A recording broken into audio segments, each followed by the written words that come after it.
another video on the channel Exploring Literature with Emily. In today's video, I will be discussing another long question from William Blake.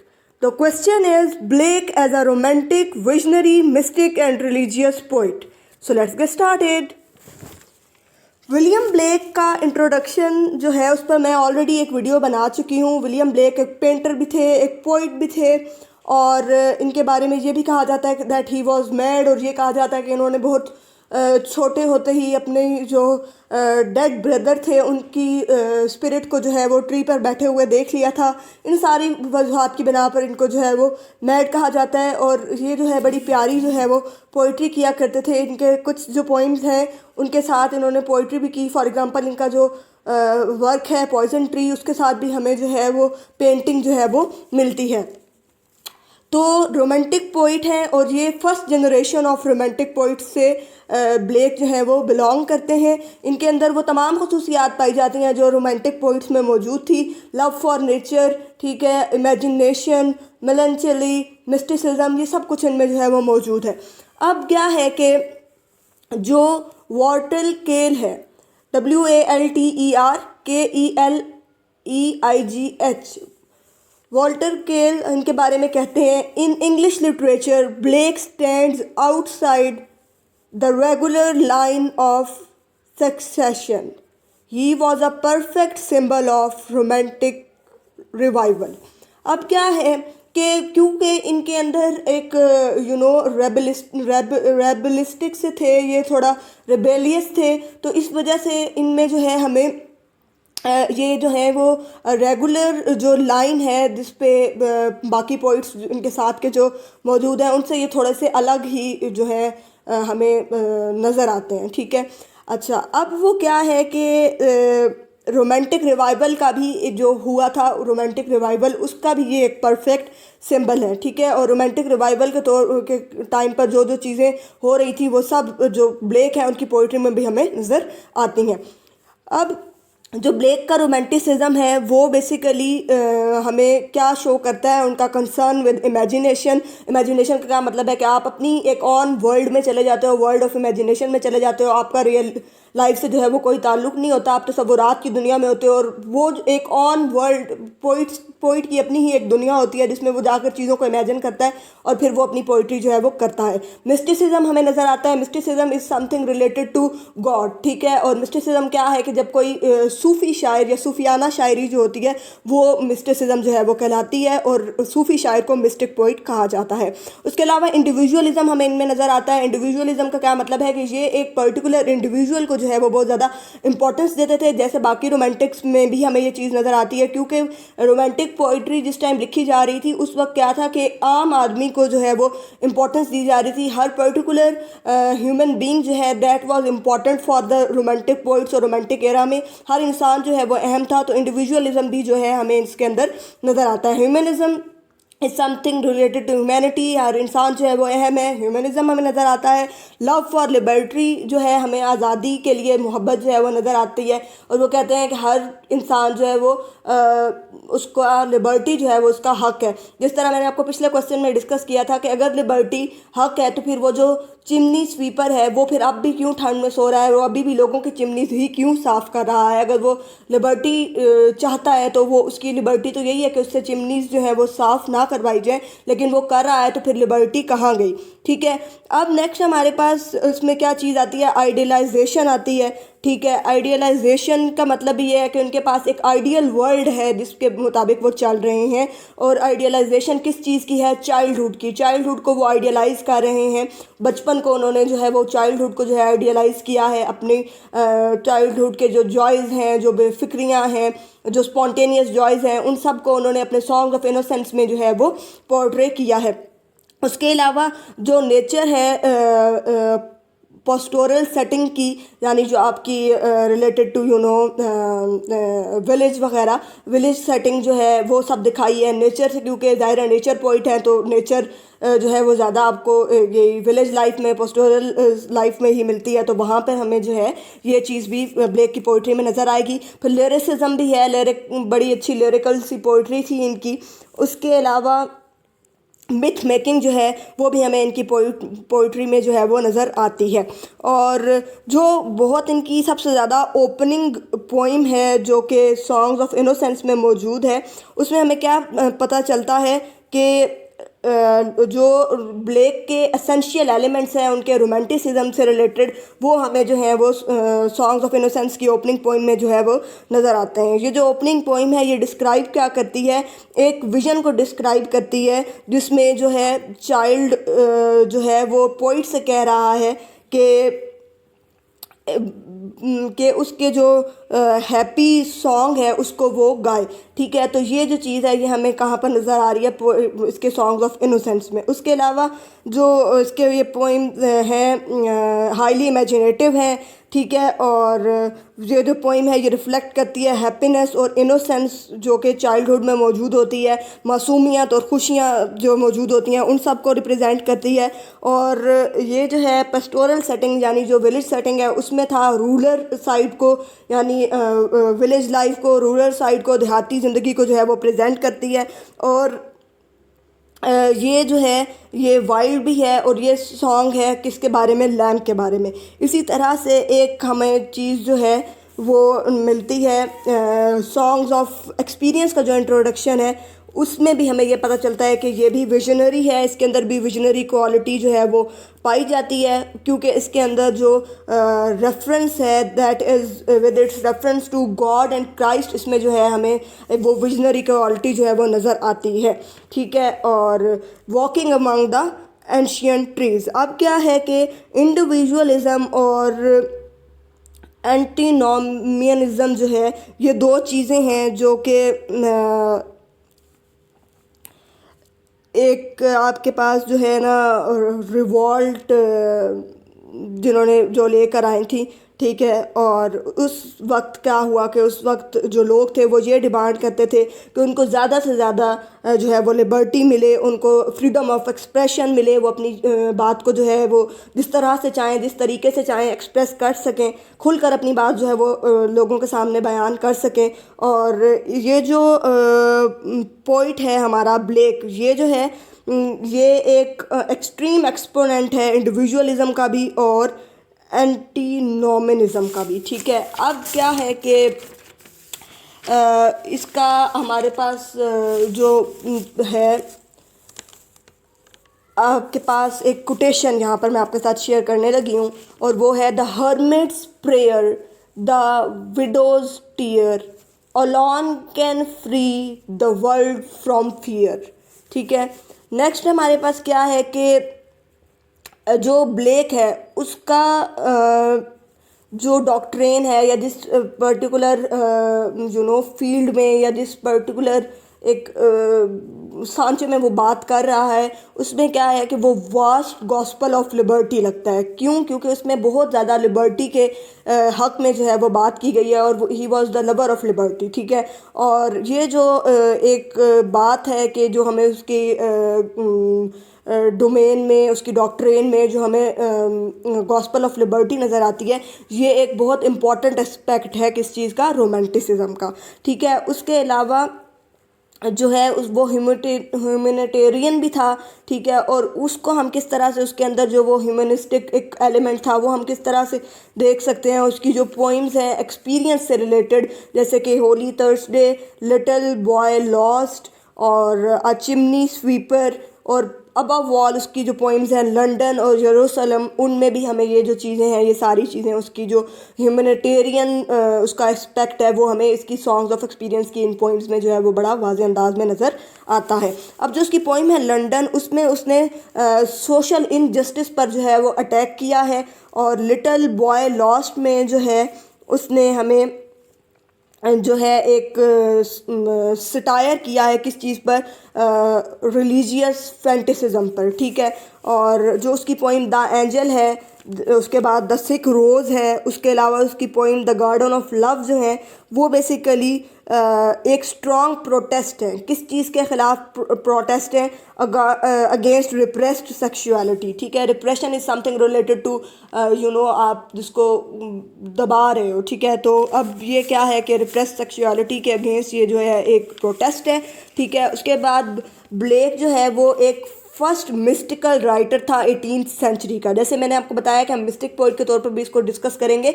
तो mistake poet वो किस तरह से है कि वो गॉड से रिलेटेड है और उसका ऐसा लगता था कि उसका जो गॉड के साथ है वो बहुत ज़्यादा कनेक्शन है, और इसने अपने भाई की जो स्पिरिट देख ली थी और ये सब कुछ जो उसने देख लिया था, इसके साथ ये चीज़ जो है इसको मज़ीद जो है वो मिस्टिक पोइट के तौर पर हमारे सामने जो है वो प्रेजेंट करती है। और ये फर्स्ट मिस्टिकल राइटर है, सूफियाना पोइट भी है या राइटर ही फर्स्ट मिस्टिकल ये है 18th सेंचुरी का। ठीक है, और रियल लाइफ जो है वो जो है वो उसके गिर्द जो है उसकी विजन्स में जो है हमें नज़र नहीं आती, और वो क्या करता है कि उसको जो है बेसिकली पसंद ही नहीं थी एग्जिस्टेंस ऑफ रियलिटी। ठीक है, वो रियलिटी को जो है वो कोई ख़ास पसंद नहीं करता था, वो इमेजिनेशंस और विजन की जो दुनिया है उसी में रहना पसंद करता था। ठीक है, नेचुरलिज्म और मिस्टिसिज्म जो हैं रोमांटिक रिवाइवल के, वो हमें ब्लेक के अंदर नज़र आते हैं। Naturalism is something related to nature, तो आपने देखा कि जो नेचर है वो ब्लेक की पोइट्री में जो है वो हमें नज़र आती है। उसके अलावा एक कोटेशन और मैं आपके साथ शेयर कर रही हूँ, a robin redbreast in a cage, put all heavens in a cage।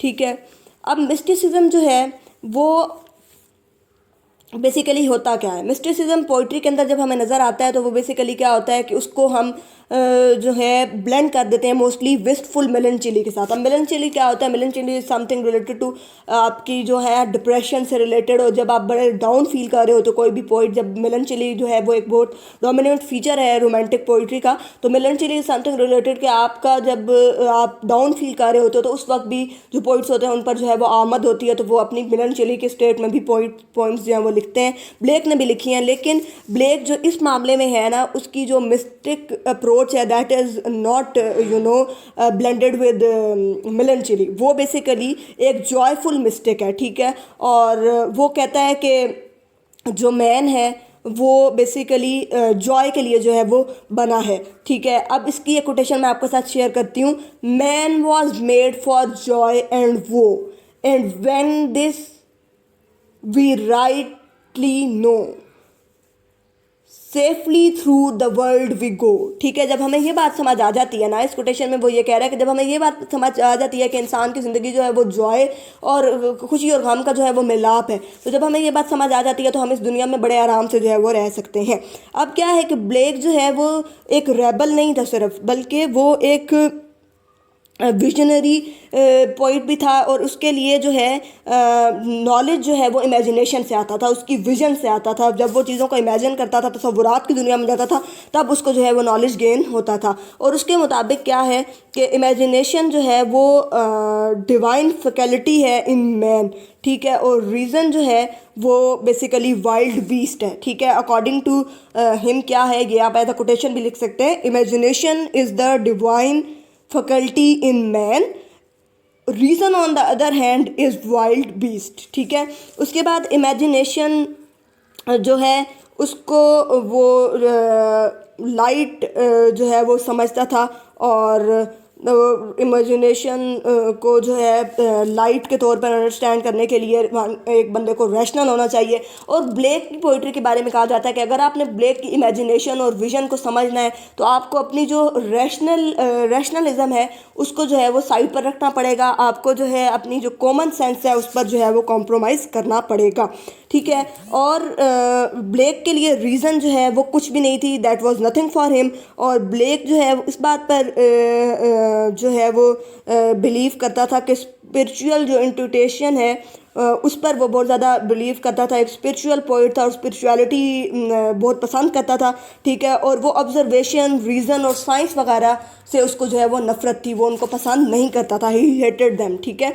अब क्या है कि मैन जो है उसके बारे में वो यही कहता है कि मैन को जो है वो ऑब्जर्वेशंस और साइंस वगैरह पर नहीं बल्कि स्पिरिचुअलिटी के मुताबिक और विजन के मुताबिक जो है वो सोचना और देखना चाहिए चीज़ों को, ठीक है। अब यहाँ पर एक कोटेशन और मैं आपके साथ शेयर कर देती हूँ। Man by his reasoning power can only compare and जज of what has already perceived. ये किसका कहना है? ये ब्लेक की कोटेशन है, ठीक है। इसको भी आप अपने क्वेश्चन में ऐड करिएगा, अच्छा इंप्रेशन पड़ता है।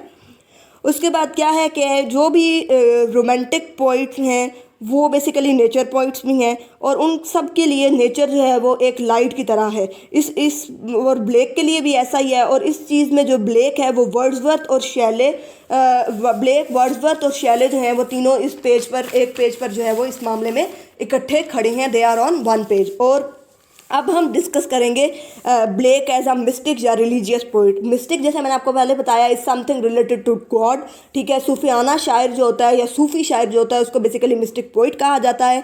अब मिस्टिक पोइट कौन होता है? जो कि who seeks the union with God, जिसका ताल्लुक जो है वो गॉड के साथ जो है वो ज़्यादा होता है। तो मिस्टिक पोइट बेसिकली क्या होता है कि जो अपनी पोइट्री के अंदर क्या चीज़ रिवील कर रहा है, क्या चीज़ शो कर रहा है, किस चीज़ पर उसकी पोइट्री बेस कर रही है, सोल और गॉड का जो आपस में ताल्लुक है उस पर उसकी जो पोइट्री है वो बेस कर रही होती है, ठीक है।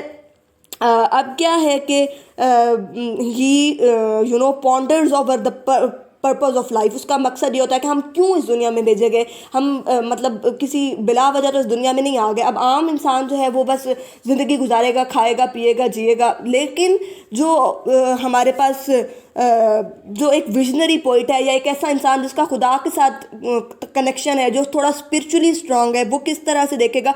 तो वो कहेगा कि यार मैं बेमकसद तो दुनिया में नहीं आया, कोई ना कोई मकसद तो मेरा होगा। तो जो मिस्टिक पोइट होता है वो भी लाइफ का मकसद जो है वो तलाश करने की कोशिश करता है। और ब्लेक भी ऐसा ही शख्स है जो कि who ponders over this question, इस तरह के सारे क्वेश्चन उसके जहन में भी आते थे। और he wanted to know the meaning of life, he wanted to know the aim of life, ठीक है। और मोस्ट इम्पॉर्टेंटली क्या है कि मिस्टिकल इन्फ्लुएंस जो है उसके ऊपर जिन चीज़ों का मोस्ट इम्पॉर्टेंट मिस्टिकल इल्यूजन या मिस्टिकल इन्फ्लुएंस था वो क्रिश्चियनिटी का था। वो एक ट्रू क्रिश्चियन था और बड़ा रिलीजियस था, इसलिए उसके ऊपर ये सारा जो क्रिश्चियनिटी का जो इन्फ्लुएंस है वो हमें इसकी पोइट्री के अंदर भी मिलेगा, ठीक है। उसकी जैसे पोइम है होली थर्सडे, वो भी एक इवेंट ऑफ क्रिश्चियनिटी को शो करती है, ठीक है। तो इस तरह से जो चीज़ें हैं, हमें जो द लैम्ब है उसमें भी हमें जो क्रिश्चियनिटी का एक कॉन्सेप्ट है वो नज़र आता है, ठीक है। फिर गॉड के अंदर जो खसूसियात मौजूद हैं, mercy, pity, peace and love, वो भी हमें इसकी पोइम डिवाइन इमेज में नज़र आती हैं। तो ये सारा कुछ जो है ये उसको एक मिस्टिक पोइट बनाने के लिए जो है वो काफ़ी है, ठीक है। और पोइट जो है या ब्लेक जो है जिसकी हम बात कर रहे हैं, ब्लेक जो है वो he is an early passage to marriage of heaven and hell. Marriage of heaven and hell को आप इन्वर्टेड कोमास में लिखिएगा, ठीक है। अब आपने जब अगर जन्नत या दोज़ख दोनों चीज़ों तक पहुंचना है या आपने स्पिरिचुअली जो है अब कोई सफ़र तय करना है, इसका ये मतलब है कि आपने अगर स्पिरिचुअल ग्रोथ अपनी करनी है, स्पिरिचुअल जर्नी पे जाना है, तो ब्लेक जो है उसका जो है वो इब्तदाई रास्ता है, स्टार्ट पैसेज जो है वो यहाँ से होता है, he is the early passage. अब क्या है कि उसके जो सॉन्ग्स हैं, सॉन्ग्स ऑफ इनोसेंस जो हैं और सॉन्ग्स ऑफ एक्सपीरियंस जो हैं, वो दो contrary states of human soul को जो है वो शो करते हैं। इंसान के जो टू कंट्रेरी स्टेट्स हैं, दो मुख्तलिफ़ किस्म के स्टेट्स जो हैं उनको शो करते हैं, ठीक है। नेचुरलिज़म भी शो करते हैं, मिस्टिसिज्म भी शो करते हैं। नेचुरलिस्टिक साइड पर वो जो है सिंपलेस्ट फेजेस ऑफ लाइफ को जो है वो देखता है, जैसे कि लव है, लव ऑफ नेचर है, फ्लावर्स से love, streams, blue sky, clouds, ठीक है, ट्रीज़, ये सब कुछ जो है हमें यहाँ पर नज़र आता है। और उसके मुताबिक हर स्पॉट जो इस दुनिया में मौजूद है वो बेसिकली एक होली ग्राउंड है, ठीक है, और एंजल्स जो हैं वो शेल्टर करते हैं बर्ड्स को, ठीक है, उनको नुकसान से बचाते हैं, दे शेल्टर दम फ्रॉम हार्म, दे शेल्टर दम फ्रॉम द बीस्ट। और फिर क्या है कि गुड शेफर्ड जो है वो he looks over his sheep. जैसे मैंने आपको बताया था कि क्रिश्चियनिटी के जो कॉन्सेप्ट्स हैं वो भी हमें यहाँ मिलेंगे।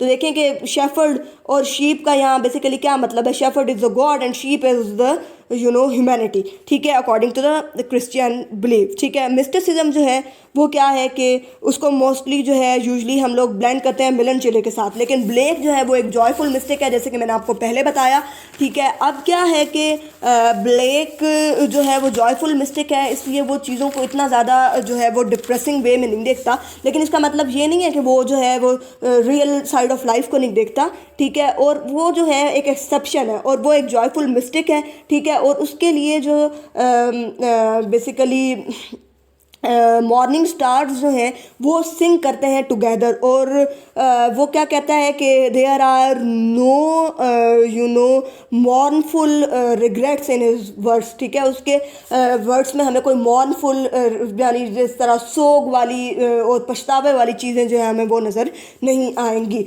ठीक है। अब एक कोटेशन मैं आपके साथ शेयर कर रही हूँ। Under every grief and pine runs a joy with silken twine, ठीक है।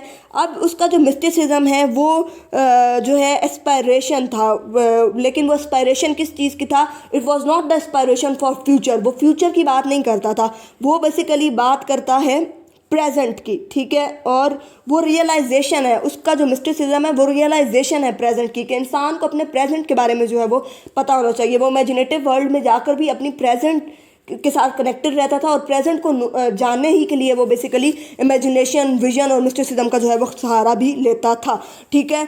अब वो क्या है कि वो कहता है कि the kingdom of haven is with in you, कि अगर आपने हेवन को या स्पिरिचुअल किसी भी चीज़ को तलाश करना है तो आप अपने अंदर अपने आप को खोजें, अपनी सेल्फ जर्नी की तरफ जाएं। तो जब आप अपना सेल्फ एक्सप्लोर कर लेंगे तो आप जो है वो स्पिरिचुअली भी जो है वो स्ट्रॉन्ग हो जाएंगे। अब मिस्टिक की तरह वो सिर्फ जो है अनरियलिटी जो है ब्लेक की, वो क्या है कि वो एक्सटर्नल वर्ल्ड को जो है वो पसंद नहीं करता, और उसके लिए क्या रियलिटी है, उसके लिए रियलिटी जो है वो वर्ल्ड ऑफ विजन है। और लोग उसको पागल समझते थे क्योंकि बहुत ज़्यादा वो विजनरी था, जैसे मैंने आपको पहले बताया, उसमें बहुत ज़्यादा विजन पाया जाता था, बहुत स्पिरिचुअल था। फिर उसने जो है वो अपनी भाई की जो स्पिरिट थी उसको भी देख लिया था, इसलिए लोग उसको पागल पागल कहना शुरू हो गए थे। फिर उसकी जो पोइट्री है उसको अंडरस्टैंड करने के लिए कॉमन सेंस को जो है वो बिल्कुल इग्नोर करना पड़ता है, उस पर जो है वो कॉम्प्रोमाइज़ करना पड़ता है। तो इस वजह से उसको जो है वो पागल कहा जाता था। अपनी जो टाइम था, उसका जो टाइम पीरियड था, उसमें उसको कोई बहुत ज़्यादा जो है वो भी नहीं मिली, आपको क्या कहते हैं, उसको कोई पहचान भी नहीं मिली, लेकिन बाद में जो है उसको बहुत ज़्यादा जो है वो एक्नॉलेज किया गया। और ब्लेक के मुताबिक क्या है कि जो स्पिरिचुअल विजन है उससे जो है असल नॉलेज हमें जो है वो मिलता है, ठीक है। स्पिरिचुअल विजन होगी, आप स्पिरिचुअली रूहानी तौर पर आप स्ट्रांग हो गए तो आप जो है एक्चुअल जो नॉलेज है, जो असल इल्म है या जानकारी है वो आपको मिल पाएगी। और जो ब्लेक है वो क्या बिलीव करता है कि हर चीज़ जो है वो जो यहाँ पर रह रही है वो बेसिकली होली है, ठीक है। हर चीज़ जो है उसका कुछ ना कुछ जो है वो स्पिरिचुअल ही है, ठीक है। अब क्या है कि लोग इसको मैड कहते थे, ठीक है। और इसके आइडियाज़ को समझने के लिए, जैसे मैंने आपको पहले बताया, हमें कॉम्प्रोमाइज़ करना पड़ेगा हमारी कॉमन सेंस के साथ, ठीक है। ब्लेक मिस्टिक था, लेकिन क्या था कि वो डार्क साइड ऑफ लाइफ को जो है वो इग्नोर नहीं करता था, वो उसको भी देखता था, ठीक है। जैसे कि सॉन्ग्स ऑफ एक्सपीरियंस में जो है वो हमें नज़र आता है। सो अब हमने ब्लेक को एज अ पोइट जो है वो डिस्कस कर लिया। बहुत अच्छा पोइट था, रोमांटिक था, रोमांटिक एज के भी सारे उसके अंदर जो है वो हमें एलिमेंट्स जो है वो नज़र आते हैं। लव ऑफ नेचर हमें नज़र आता है, मेलनचोली हमें नज़र आती है, ठीक है। उसके अलावा जो रोमांटिक रिवाइवल के तौर पर के टाइम पर इंडिविजुअलिज्म आया था वो हमें इसमें नज़र आता है। तो इस तरह से सारे जो रोमांटिक एलिमेंट्स हैं वो हमें नज़र आते हैं। फिर मिस्टिक पोइट और रिलीजियस पोइट इस तरह से है कि कोई एक स्पिरिचुअल पोइट है। So this was all about Blake as a visionary, romantic and religious poet. I hope you understand it. Like, share the video and don't forget to subscribe the channel.